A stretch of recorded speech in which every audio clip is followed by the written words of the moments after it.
open the door. Wearing nothing but a smile fell to the floor. And you whisper in my ear, baby, I'm yours. Oh, just the thought of you gets me so high, so high. Girl, you the one I want to want me. And if you want me, girl, you got me. There's nothing I wouldn't. Hola a todos, buena semana. Hoy, como todos los días, los voy a invitar a reflexionar. Les quiero dar la bienvenida ahora, porque el tiempo apremia en televisión, al señor Juan Carlos Bloomberg. Un lujo tenerlo nuevamente en el programa. Y a Bertie Venegas Lynch, él es magíster en Economía y Administración de Empresas. Enorme placer recibirlos nuevamente en el piso, en nuestro living. Un placer estar acá, Vero. Y un placer estar con Juan Carlos. Sí, la verdad que tenemos unos invitados de lujo. Vamos a hablar de muchos temas, vamos a discutir, ¿no? Porque, bueno, vamos a partir de una pregunta para reflexionar, para pensar. Y la pregunta es, ¿nosotros realmente estamos viviendo en democracia? ¿Por qué? Porque las garantías de un Estado democrático, primero, es tener un Estado presente, presente en educación.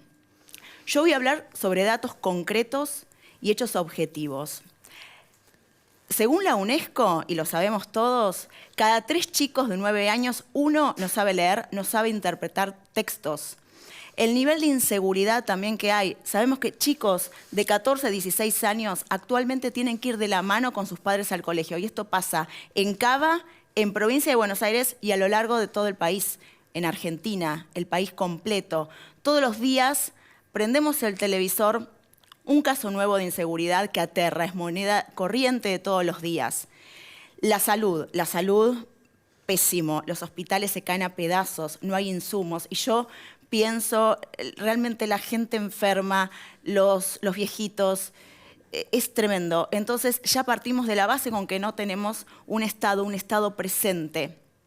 Los particulares, por motus propio, tienen que tomar sus medidas, buscarse sus prepagas, sus obras sociales, llevar a los chicos a colegios privados, que están carísimos, por otra parte, para poderles dar una proyección, un futuro. O si no, directamente estudiar afuera. Se están preparando mucho, se están yendo a estudiar afuera, a tener una vida digna en otro país. Teniendo nosotros en Argentina todos los recursos naturales, un país bellísimo, hermoso, pero lamentablemente hay tanta corrupción arraigada en el poder desde hace tantos años que es muy difícil. Para mí la verdad es un placer enorme escuchar nuevas voces, que vengan con proyectos diferentes, con ideas que se puedan implementar para promover finalmente un cambio, para correr del lugar y cambiar, como bien digo, toda esta situación que ya sinceramente es muy difícil transitar. Y ahora bien, paralelamente, estamos hablando de manifestarnos a través de nuestro voto y elegir a nuestros representantes. Todos escuchamos en los últimos días declaraciones donde si no gana el oficialismo va a correr sangre por las calles, va a ser, no sé, poco menos una guerra civil. Ahora, en un Estado democrático se garantiza la voluntad del ciudadano que va y que vota y manifiesta su deseo de quién quiere que sea representado a través del sufragio. ¿Cómo vamos a escuchar que nos van a decir que van a ignorar la voluntad del pueblo? Entonces, bueno, les dije, enorme placer, un lujo a nuestros invitados de hoy. Y quiero trasladarle esta pregunta, ¿qué pasa si no gana el oficialismo? Juan Carlos. Sí. ¿Qué pasa si no gana el oficialismo? Depende también de qué estamos hablando en cuanto a las oposiciones, ¿no? Porque hay una falsa oposición, a mi juicio, que es un poco más de lo mismo. Ahí después también vamos a abordar. Vos tocaste, bueno, un montón de temas muy interesantes. Yo empezaría por el tema del concepto de la democracia, sí, que hoy estamos en lo que Hayek decía, la democracia ilimitada. Es decir, a través de la democracia se llega a la tiranía de las mayorías. Y ese es el problema de la democracia. Hans Engels decía que Benjamin Franklin decía que la democracia son 2 lobos y un cordero que votan qué se come. Entonces, la democracia, por supuesto, es imperfecta, pero la clave para mantener la democracia es poner los límites al poder político, que hoy eso no existe. Entonces, la verdad que si uno se retrotrae y se pone a pensar que la democracia fue constituida para proteger nuestros derechos y velar por los derechos individuales y la seguridad y la justicia y demás, y de golpe le dimos el monopolio de la fuerza justamente a mandatarios, que el mandato es eso, que nos respeten nuestros derechos, resulta que le dimos los tanques y hacen girar el cañón del tanque y nos los ponen en el pecho y hacen que trabajemos para ellos y se transformó en una granja humana. O sea, me parece una cosa totalmente orwelliana. Y el concepto que todos los santos días, cuando vamos a meter de vuelta del día laboral la llave en la puerta de nuestra casa para entrar, nos tocan el hombro, nos damos vuelta, es el Estado que nos pide el 70% de lo que hicimos ese día. Entonces no se me ocurre una cosa más dantesca. Es tremendo. Y la falta de república, ¿no? Estábamos hablando de control. Existen los poderes para controlarse entre sí y hoy por hoy está todo tan avasallado. Como bien decís y me sumo, o sea, es una... los políticos hoy están presentando proyectos viejos en donde vienen otra vez con un discurso banal a hablar de lo que hoy tenemos que no sirvió y lo de antes tampoco. Entonces lo importante e interesante que es escuchar estas nuevas propuestas, los cambios como por ejemplo la dolarización de la economía, ¿para qué? Para tener finalmente una moneda fuerte porque el peso no vale absolutamente nada. El peso hoy no nos representa como moneda. Ahora están por emitirse, o se están emitiendo los de 2.000 pesos, que tampoco es nada, te compras un chocolate directamente, ¿no? Quienes vamos al supermercado sabemos lo que cuesta los productos, la mercadería, y no alcanza absolutamente para nada, cuando tendrían que estar emitiéndose actualmente los de 20.000 o los de 50.000, pero no. Y se piensa que la gente es estúpida para no declarar, ¿no? la inflación, pero ¿en dónde se piensan que vivimos? ¿Nos quieren tomar a todos de tarados? La gente ya se cansó, dijo basta. El tema de la dolarización. Bueno, el tema de la dolarización creo que la economía. Es mejor hablar de la competencia de monedas, que es lo que propone, por ejemplo, Javier Milei. Dejar abierto que el mercado decida. Ya eligió el dólar. Claro, la dolarización uno no sabe que se va a elegir, quizás para algunas transacciones el dólar, para otras otra cosa, y lo que pasa es que el Estado, en todas partes del mundo, lamentablemente, con el concepto de la banca central, lo que ha hecho es congelar la evolución natural que tiene en el mercado la moneda, que es una creación privada, donde en realidad los billetes era un recibo por el oro depositado y era una especie de pagaré endosable para no andar con el oro y la plata encima. Y eso poco a poco el gobierno fue tomando control del asunto hasta que nacionalizó el dinero y el crédito. Entonces, para tener la tercera vía de estafa, impuestos, deuda, inflación, el impuesto más silencioso y más agobiante. Cuando vamos a pagar los impuestos, quien va a pagar en efectivo tiene que llevar bolsas de supermercado, porque entre los de 500 y los de 1000 van sumando montoncitos, ya ni las carteras ni las billeteras alcanzan. Claro, es un despropósito. Eso es un tema más, creo que bueno, es importante a los efectos de la seguridad, para empezar, y a los efectos más prácticos, pero el tema central que creo que hay que entender, porque la gente pasa a veces directamente a la cuestión de decir, bueno, pero ¿cómo hago y cuánto voy a cobrar? Y el asalariado.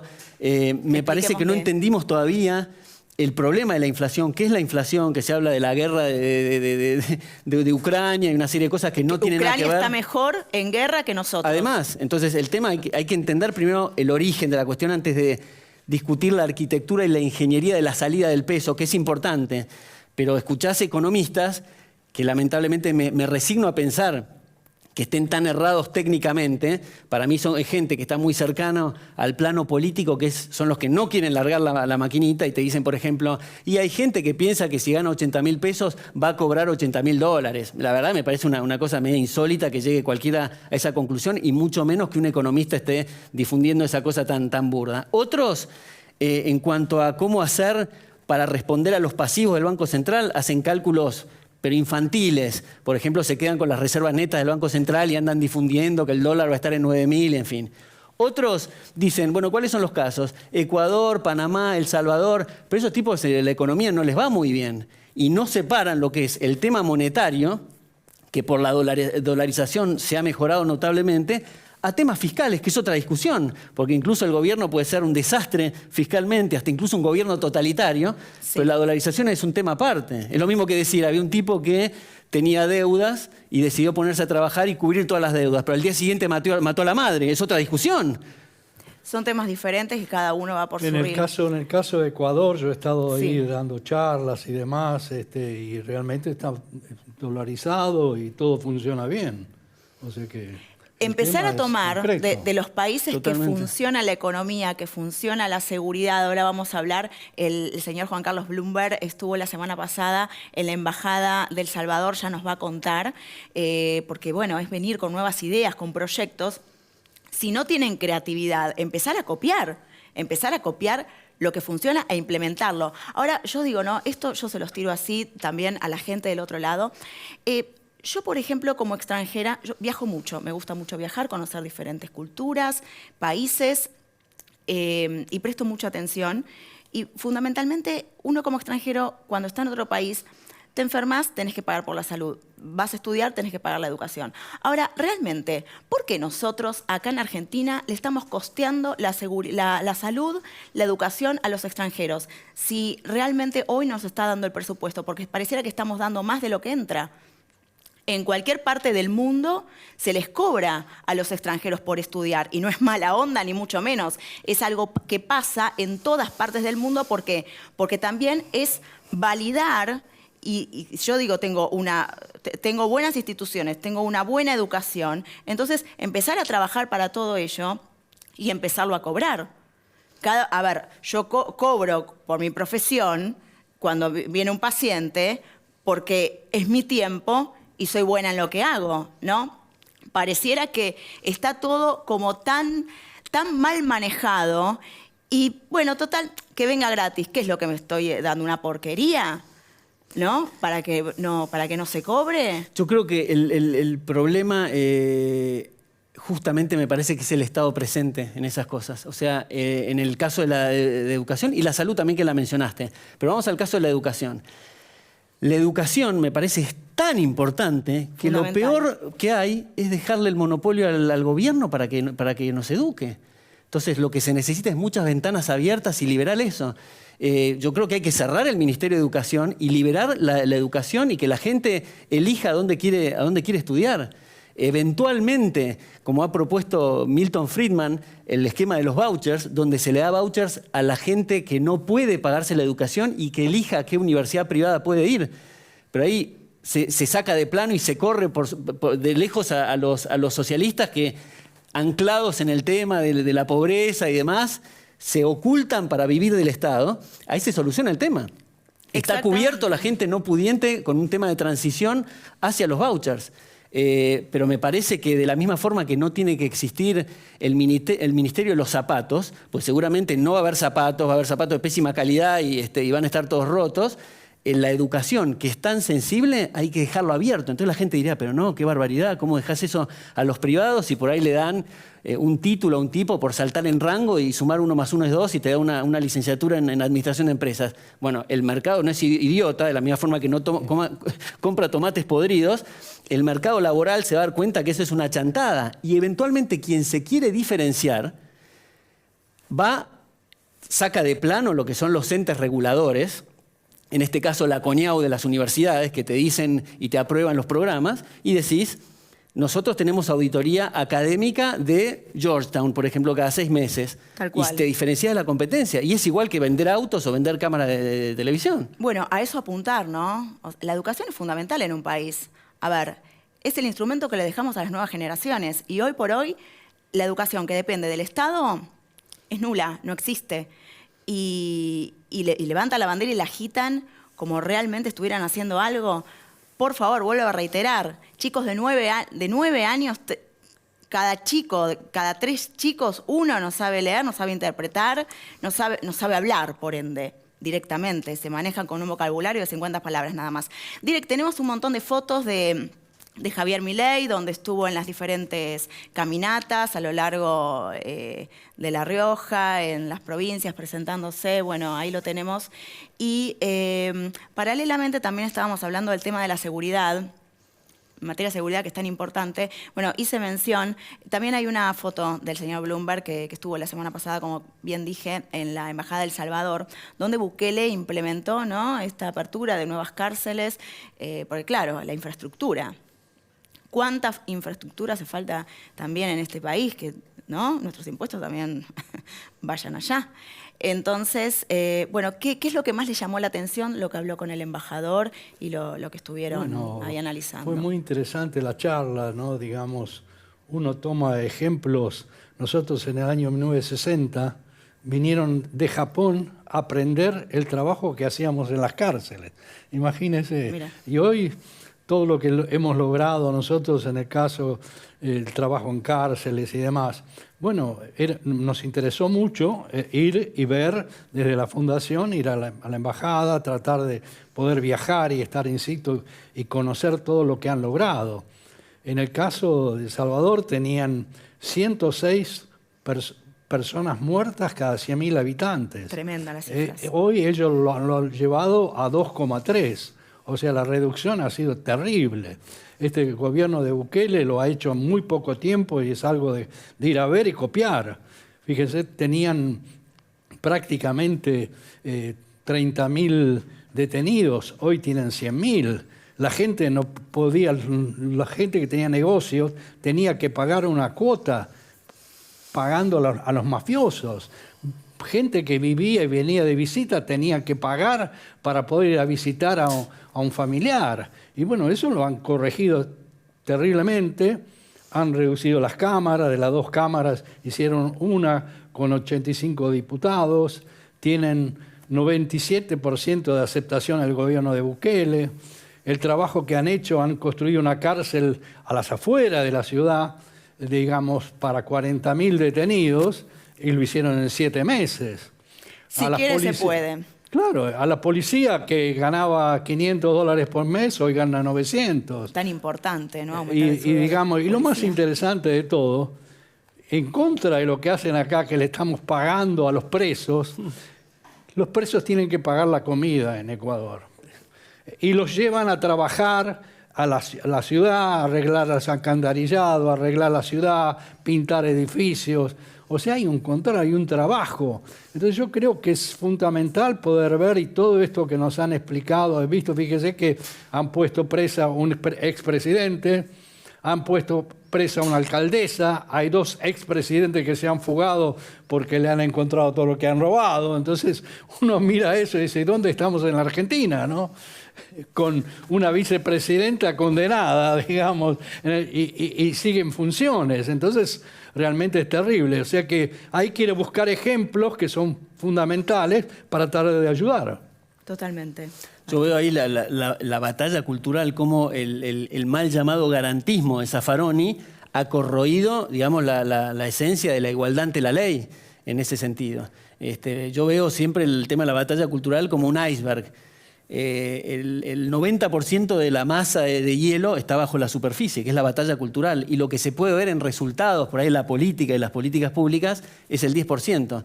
Entonces, lo que hace, mientras no trabajemos sobre esa base y nos están corroyendo esa cuestión, difícilmente se puede aplicar, y el resultado que se ve es el iceberg, pero en el sentido opuesto, el iceberg del socialismo, del garantismo y demás. Que nos llevó a estas instancias, ¿no? Porque uno ve alrededor y la verdad que así estamos.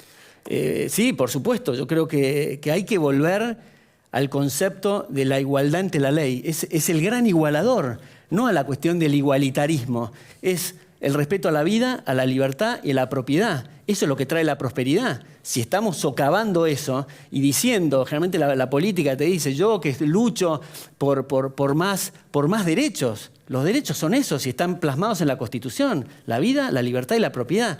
Todo lo que sea por fuera de eso está lesionando el derecho a la vida, la libertad o la propiedad de otros, necesariamente. El concepto de la igualdad de oportunidades es un concepto nefasto, redistribucionista. La cuestión de, incluso se utiliza el bien común para un subterfugio para sacarle a unos lo que les pertenece para dárselo a quienes no le pertenece.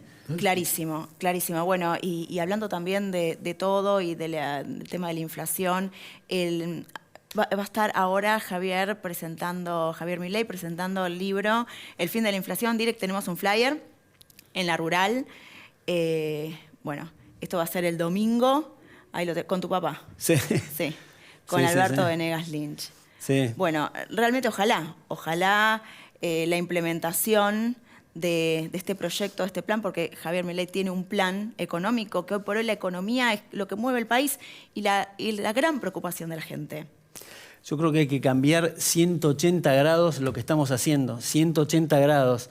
Me parece que, como digo, hemos ido en torno a esta cuestión de lo que ha pregonado Eva Perón, la precursora del clientelismo, de que a cada necesidad corresponde un derecho. Con lo cual, primero, el concepto básico es que nos manejamos siempre porque los recursos son escasos y las necesidades son ilimitadas. Si esas necesidades ilimitadas le damos derechos, es imposible abarcarlos económicamente.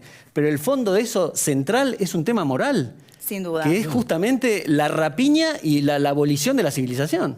Totalmente, me sumo. Direct, tenemos un video de Javier Milei en donde yo quiero subrayar, lo repite en varias entrevistas y me parece muy interesante compartirlo ahora. ¿Lo tenemos? Me dijo, mira, vos vas a entrar acá blanco, blanco. Aún cuando seas honesto, no hagas ninguna porquería, hagas todo bien, te van a manchar igual. Y eso lo ligo con una cosa que me dijo uno de los primeros asesores políticos que tuve. Me dice, bueno, decime que si tenés esqueletos en el ropero. Y le dije, no, yo no tengo ningún muerto en el placar. Me dice, no importa, yo te voy a investigar igual. Entonces me estuvo él y su equipo investigando durante 2 meses. Después de 2 meses me dice, mira, con esto te tengo una buena y una mala noticia. Como yo soy un perfeccionista, le dije, dame primero la buena, así después laburamos la mala. Me dice, la buena es que después de estar buscándote todo, te revisamos hasta el ADN, no te encontramos nada. O sea, estás limpio. Dije, ah, qué bueno eso. Me dice, no, esa es la otra parte, esa es la mala también. ¿Por qué? Porque te lo van a inventar. Exactamente, cuando no tienen discurso, cuando no tienen un plan, cuando no tienen ideas para implementar, porque únicamente piensan en el bien común particular propio, por intereses particulares, obviamente caen en la mediocridad y apelan a discursos banales y a golpes bajos. Quienes conocemos a la familia Javier Milei sabemos quién es, sus valores, sus ganas de meterse en la política, en la mugre de la política para cambiar, para hacer un viraje, pensando en el bien común de la gente, apostando a ello y con planes a implementarse que dan resultado, que son diferentes porque habida cuenta, lo actual no sirve, lo de antes no sirvió y hoy se viene a sentar alguien. Hablar con un discurso berreta, a proponer ideas viejas que anteriormente, en décadas anteriores, no dieron resultado y terminaron arruinando la sociedad, arruinando la economía, arruinando el país, ellos y sus generaciones, la verdad que a mí se me acaba la paciencia y siento que es ponerme en un lugar para no tomarme de idiota porque no soy ningún idiota. Pero sí no me voy a poner en un lugar para que me quieran subestimar, ni a mí ni a vos del otro lado. Enorme placer recibirlos en el estudio, los productos de Cabrales para ustedes. Gracias a todos nuestros sponsors y quédate ahí porque enseguida cerramos. No te vayas con más revelados. Chau.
Y nos encontramos nuevamente revelados con una gran fotógrafa muy querida por mí, la señorita Graciela Rolón. Se las voy a presentar porque además ella es la notera de la farándula. De todos los, ella siempre tiene la última noticia, las perlitas. Contame cómo estás y bienvenida, Grace. Hola, Vero, ¿cómo estás? Gracias. Gracias por invitarme. Un placer estar acá en Revelados.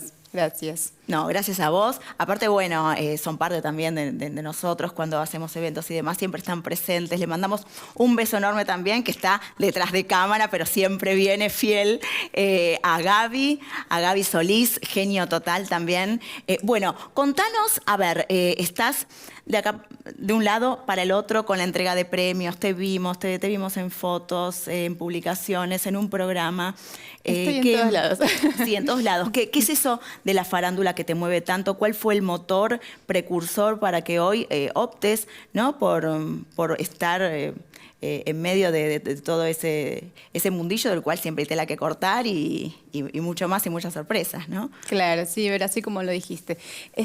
Bueno, viste, lo mío es la fotografía, siempre estuve con la fotografía y entre fotografiando a famosos, celebridades, bueno, llegué a esto de también descubrir que me encanta esto de las notas, de hacer el programa y todo eso. De hacer notas en los diferentes programas, en los diferentes eventos. En el programa, claro.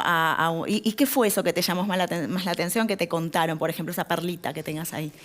Y más que nada, eso de interactuar con un famoso frente a frente es como que me encanta. Lo descubrí que me gusta un montón. Y además, bueno, te cuento también que estamos estrenando un estudio de fotografía acá en Cava. Que, bueno, tenemos el video, diré cuando quieras. Tenemos. Sí, tu estudio de fotografía. Por supuesto, sí. Grace Studio, que por supuesto con Gabriel Solís estamos ahí juntos. Sí. Y obviamente vos también estás súper invitada a ir a hacerte unos fotones ahí.